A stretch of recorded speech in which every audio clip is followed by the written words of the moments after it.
É bem verdade que o nosso Deus, ele é onipresente, ele vê tudo. Você não está dispenso dos olhos de Deus, mas para você ter a proteção de Deus, para as orações do seu pastor chegar até você, você precisa estar junto do rebanho. Você está entendendo? Mas muita gente sai do aprisco, sai do meio do rebanho e quer andar por outros caminhos.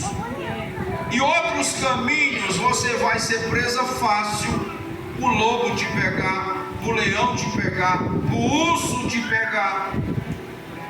E quantos não têm sido feridos, quantos não têm sido alvejados pelo urso, pelo leão e pelo lobo? Tudo isso, resumindo, é o nosso aniversário.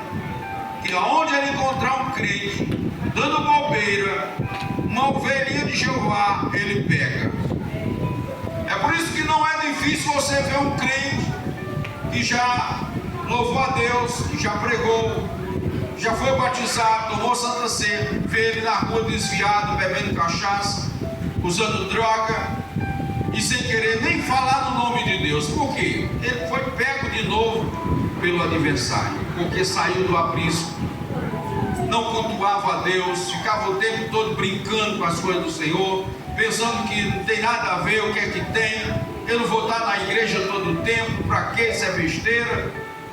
Foi presa fácil, se desviou do caminho do aprisco, foi presa fácil. A Bíblia também vai nos mostrar em Êxodo capítulo 3, abre aí, um outro pastor também fazendo essa mesma função. Êxodo capítulo 3, versículo 1. Abra aí, você vai ver. Êxodo capítulo 3, versículo 1. Ora, Moisés estava apacentando o rebanho de Jetro, seu sogro, o sacerdote de Midian, e levou o rebanho para trás do deserto e chegou a Horebe, o monte de Deus. Por que Moisés não deixou o rebanho em qualquer canto, em qualquer lugar? A Bíblia vai nos dizer que Moisés viu aquele monte fumegando e criou nele curiosidade de ir até o monte. Por que ele levou o rebanho? Por que ele não deixou o rebanho em qualquer lugar e ele foi lá no monte? A Bíblia diz que ele levou o rebanho também junto dele, porque o rebanho não podia ficar só. O rebanho, se ficasse só, era presa fácil do urso, do leão ou do lobo. Viu? Se você é ovelha, se eu sou ovelha de Jeová, de Jesus, você não pode ficar só sem a proteção dele. Você não pode ficar dando bobeira por aí. Você não pode se juntar em qualquer lugar. Você tem que estar debaixo da proteção dele. E senão você vai ser presa fácil. Mas o que é que tem? Todo mundo tem seus amigos, todo mundo tem seu social, vai para onde quer, visita outros locais. Se você é tão forte assim, se você acha que tem tanta proteção, a Bíblia vai nos falar também no capítulo 2, com as filhas de Jetro, elas também cuidavam de rebanho e precisavam de uma força a mais para proteger seu rebanho. Como não tinha uma força masculina, que quem cuidava do rebanho eram as filhas dele, de Jetro, chegava volta e meia aqueles outros pastores, donos de outros rebanhos, que não deixavam seu rebanho beber, não deixavam seu rebanho pastar. O que o Senhor quer dizer com isso? Eu quero dizer para você que quando você sai da proteção, você fica vulnerável, você fica à mercê de qualquer um. De qualquer um. Então, a ovelha tem que estar debaixo da proteção do seu pastor, tem que estar à visão do seu pastor, porque ele é quem sabe cuidar de você, é ele quem sabe a hora de que você deva beber, é ele que sabe a hora que você deva pastar e aonde deve pastar. E eu não estou falando de pasto, capim e água natural, estou falando da palavra. Deus é quem sabe qual é o tipo de alimento que eu preciso comer e você precisa comer. Às vezes a gente vem na igreja e quer ouvir aquela palavra assim, sabe? para massagear o meu ego, mas são palavras que não mudam, são palavras que não transformam. Agora a comida que Jeová dá, essa muda, essa transforma a vida do ser humano. E pode prestar atenção, a ovelha que não gosta da comida que ele dá é doente. Doente de dúvida, doente de incredulidade, não acredita em nada, é duvidoso, é doente, porque não come da comida que o seu pastor está dando. Segundo ponto, a ovelha precisa de cuidado. Segundo ponto, é Deus que guia o seu povo. Ele é o nosso pastor. Diga para você: Jesus é o meu pastor. Jesus é o meu pastor. É Ele que nos guia. Se você não deixar Ele guiar você, você vai se perder, igual a ovelha da parábola. Você tem que deixar Ele guiar a sua vida. Se você é ovelha dele, você tem que deixar Ele guiar você. E Ele só vai te guiar com a palavra. Ele não vai usar uma vara, uma pedra, como um pastor de uma ovelha, falando, uma ovelha realmente fisicamente falando, que quando a ovelha saía, ele ia lá, pegava uma vara, batia nela, tinha que voltar. Imagina, tirava uma pedra, ela tinha que voltar. Você pensa que Davi, todas as vezes que uma ovelha saía, Davi pegava ela no colo. Ele tinha uma funda, a ovelha ia sair, ele jogava uma pedra lá na frente, ela voltava. Tenta imaginar comigo. O nosso Deus, ele vai te guiar com a palavra. É com a palavra que Ele vai te alimentar, o pão, o maná que desce do céu, espiritual. É com a palavra que Ele vai saciar a tua sede espiritual, aquele vazio que tem dentro, com a palavra. Agora, você só vai se alimentar se você estiver no aprisco. Vamos chamar de curral. Você só vai se alimentar se você estiver no curral dele, do seu pastor. Eu não estou falando aqui de Zé Carrinho, estou falando do nosso pastor, nosso sumo pastor. Ele apenas usa o homem como instrumento para transmitir a sua palavra. Mas o pastor quem guia é ele quem sabe como guiar o seu rebanho. A ovelha tem que entender isso. A ovelha precisa de cuidados, a ovelha precisa entender que Deus é quem guia o seu povo. Abra comigo em Salmo 77. Salmo 77. Louvado seja o nome do Senhor. Verso 20. Salmo 77, verso 20. Guiaste o teu povo como a um rebanho, aliás, pela mão de Moisés e de Arão. Guiaste o teu povo como a um rebanho, pela mão de Moisés e de Arão.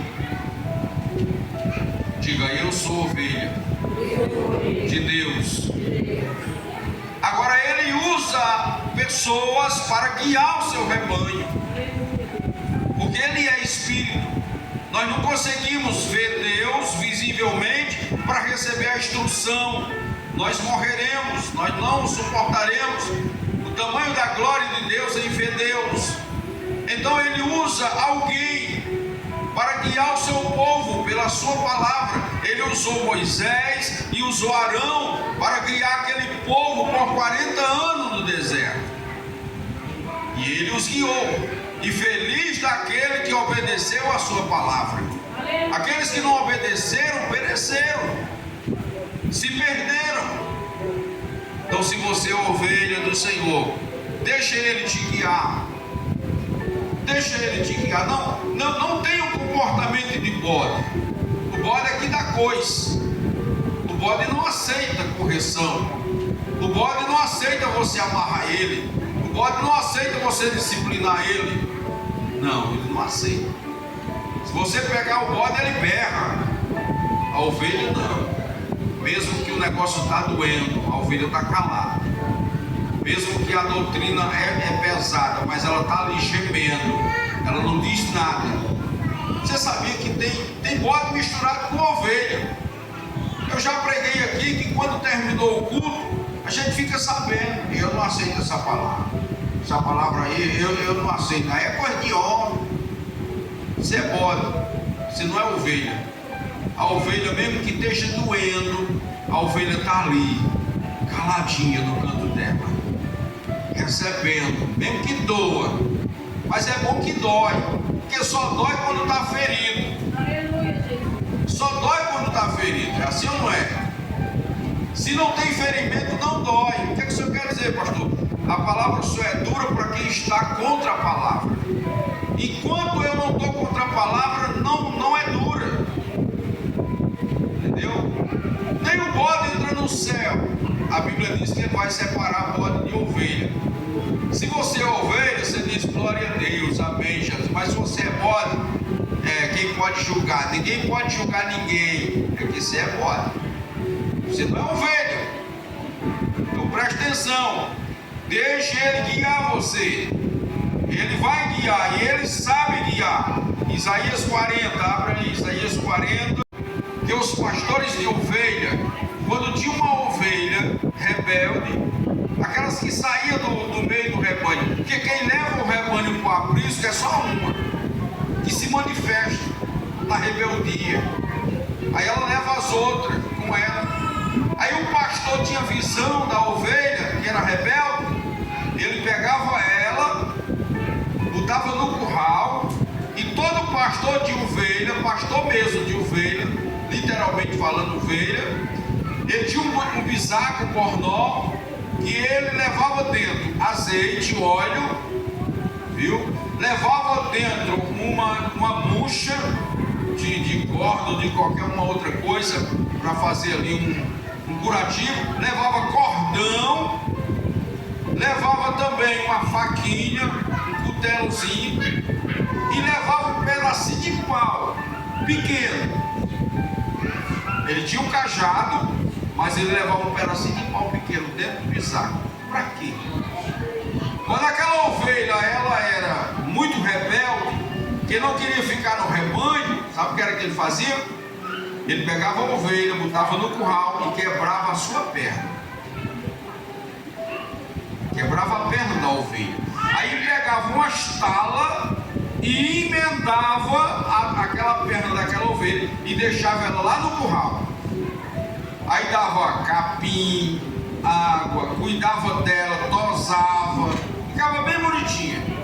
Quando ela sarava, ela tinha esquecido de sair do meio do rebanho. Aí ela passava a andar novamente com o rebanho. Ela não saía mais, porque ela deixou a rebeldia. Os dias que ela passou no aprisco, ela aprendeu a obedecer de novo, andar com o rebanho. Não está entendendo? Vou lhe explicar. A ovelha rebelde no meio do rebanho, Deus coloca ela muitas vezes, sabe, no curral. Deus muitas vezes pode quebrar. Deus permite uma enfermidade, uma angústia, um levante. É para você saber que Ele é quem manda. É Deus quem manda na gente. Ele é o nosso pastor. Sim ou não? Ah, eu não sei por que eu estou passando isso. É porque você teve que ser quebrado. E Ele emendou de novo para você aprender a ficar no aprisco. Decepções, as portas se fecharam. Tudo isso simboliza as quebraduras da perna para você ficar no cantinho, no aprisco. É quando você passar por esse momento, você vai aprender a obedecer. Agora, tudo isso só acontece com uma ovelha rebelde. A ovelha que não é rebelde, ela não passa por isso. Você está entendendo? As características de uma ovelha. Abra comigo em Isaías 53:7.